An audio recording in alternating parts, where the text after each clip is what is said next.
এ যেন আর এক হ্যামিলিয়নের বাঁশিওয়ালা। বলছি রাখাল রাজা মিন্টুর কথা, যার বাঁশির সুর শুনে হাজারো হাঁস তার পিছু নেয়। তার বাঁশির সুরে বিমোহিত হাঁসগুলো তার পিছু পিছু এক বিল থেকে আর এক বিল চলে যায়। চলুন দর্শক দেখে আসি রাখাল রাজা মিন্টুর সেই অবিশ্বাস্য ঘটনা।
মিন্টু ভাই, আপনার বাঁশিতে কি আছে? বাঁশিটা একটু আমার কাছে দেন দি।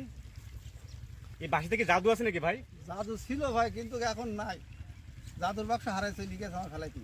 এই বাঁশিতে ফু দিলে এই হাঁসগুলো দেখলাম পাগলের মতো আপনার পিস পিস আসতেছে। হাঁসগুলো পাগল আছে আল্লাহ রহমতে, ওরাই আমার মনের কষ্ট ওরাই বুঝতে পেরি এখন। আর শুধু হাঁস পাগল হবে না, বাংলাদেশে যদি কোনো নারী যদি আমার বাঁশি সুর শোনে, সেও আশা রাখি সেও আমার জন্য পাগল হবে। এই যে এখন খাচ্ছে এই দিলে দেখেন, একটু পরে আমি এখান থেকে আবার বাঁশিতে ফু দেবো, সব এক জায়গায় যাবে, আবার অন্য বিলি যাবো খাবার দিয়ে, এই চলে যাবো কিছুক্ষণ পরে আর কি।